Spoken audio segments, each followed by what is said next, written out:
Happy Tuesday to everybody out there. As you can see, this is the top 8 in the NBA Retro League. We have the Warriors and Showtime out to a hot start, as well as the Houston Rockets. Carolina Copperheads also at 6-1. Fort Wayne and Poway Eagles at 5-2. And then the Los Angeles Guardians and Phoenix Suns at 4-3. This is a bi-weekly show I plan to do covering the most recent transactions in the league.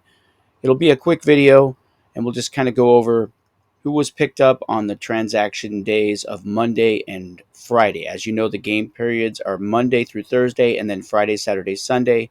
And we sign free agents at noon Pacific time on Mondays and Fridays. So let's get into it, everyone. Right off the top, on November the 3rd, the San Diego Saints signed Dario Saric and released Nicholas Batum.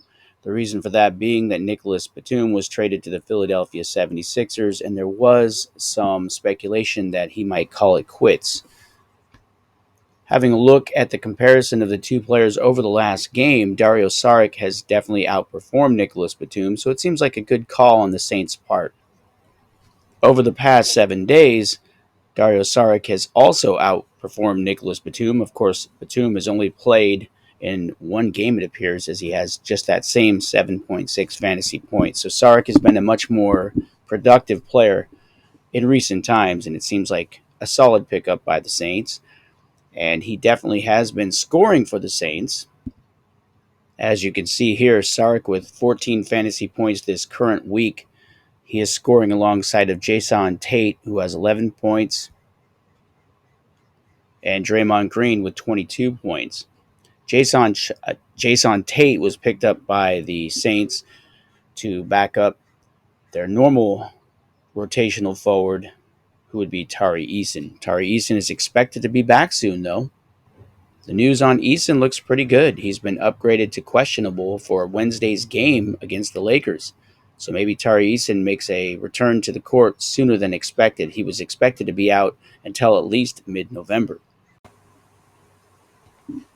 The next transaction we'll look at was processed on November the 3rd. That's Gary Payton being waived, released from the Phoenix Suns, and Lonnie Walker being signed in place of Gary Payton.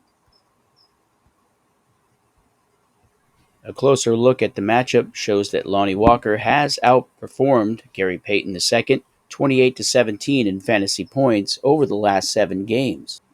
And Lonnie Walker is performing fairly well for the Suns. In his first week of action, he is scoring in the backcourt with 6 points on 22.6 minutes played, 14 field goal attempts, and 19 points. So he's scoring more points than he's taking at field goal attempts.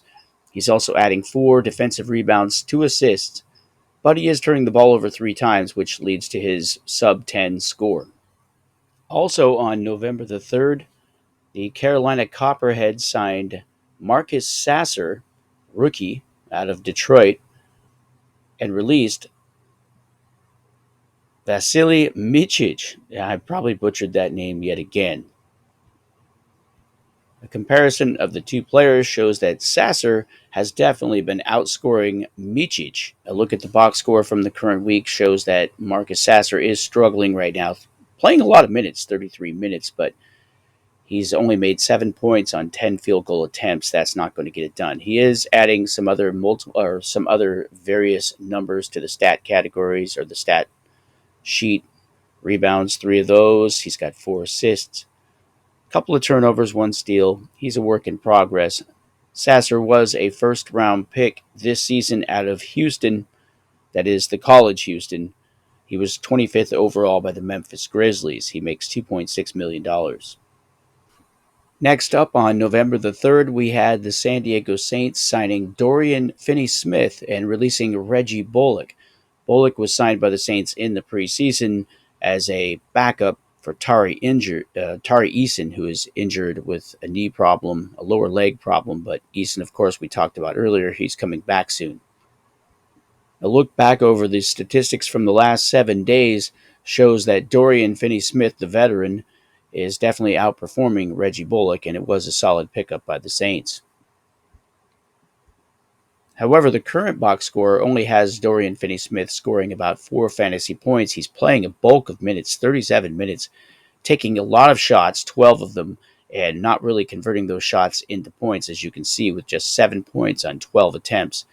He is adding other statistics like rebounds. He has 4 offensive boards, which are more valuable in this league than defensive rebounds. He has 2 defensive rebounds as well, 2 assists, 1 steal, 1 block, and 1 turnover. So he's keeping those numbers respectable, but he really does have to improve the shooting. And now we move on to the November 6th transactions. First up on November 6th, the San Diego Saints once again made another transaction, this time picking up, now I'm probably going to butcher this one, Goga Bidays from the Orlando Magic, a center. They released Mo Bamba to place Bidays on the roster. The reason for this being that Mo Bamba was picked up to back up Joel Embiid in case of an injury, but the way Bidays was playing of late, the Saints couldn't help themselves. A comparison of the two players over the last 7 games shows that Bidays is clearly outperforming Mo Bamba with 18 fantasy points to 2 fantasy points for Bamba. Bidays has made his debut with the Saints, and he scored an impressive 12 fantasy points on 5 field goal attempts and 7 points.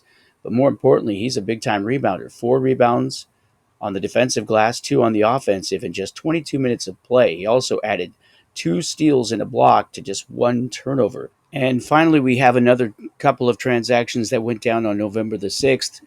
PJ Tucker was signed by the Houston Rockets. They had an empty roster spot, so they picked up the Los Angeles Clipper forward Tucker. They also released Josh Okogie and signed Eric Gordon, a guard from Phoenix. Eric Gordon, a veteran, will join the Houston Rockets. A look at the numbers over the last week or so. Eric Gordon is the leading player of the group. Okogie, who was released, was definitely struggling with just 9 fantasy points. Eric Gordon has been hot of late, by the way, scoring about 16 fantasy points. And PJ Tucker, the 38-year-old veteran, has been all right. He was signed more or less as defensive depth, or not defensive depth, but roster depth. And the early returns show Eric Gordon having yet to play in a game. Currently, the Rockets are getting 11 points from Cole Anthony, 20 points from Chris Paul, and 10 points from D'Angelo Russell. So Eric Gordon would have to play pretty well to make the box score in this group. But based on his numbers of late, perhaps he can make a contribution. Gordon is one of those guys at his age, is now at that stage in his career where he's a nice backup on occasion. As far as PJ Tucker is concerned, not a very good debut with the Rockets, shooting, well, taking 2 attempts and scoring just 2 points. He had 1 rebound, no assists, 1 steal, no turnovers. He only played 11 minutes. Tucker, of course, was acquired in that trade with Philadelphia because the Clippers released or traded away a lot of their front court in this deal to acquire James Harden. It is expected that maybe PJ Tucker can carve out a role as a reserve with the Clippers and eventually be a contributor.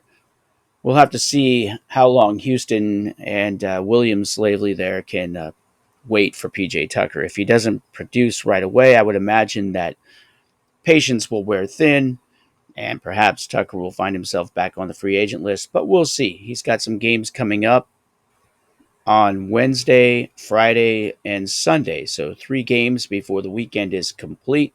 We'll get a good chance to see what PJ Tucker can do. Well, that will do it for now. I kind of stumbled through that, but I'll get better with time. NBA is still not really my area of expertise. This league is in its 2nd year, so I'm going to get better as time goes on, as I get more familiar with the names and the players and that sort of thing. So just bear with me as I try to get smoother with the delivery. But if I do these shows twice a week, and I'm also planning to do another longer show that just kind of covers the box scores, maybe I'll call it the scoreboard show, something like that. And we'll just kind of go over what has happened in recent times and what's coming up. So I hope you guys enjoy the league. And that's a wrap for this one. Talk to you later.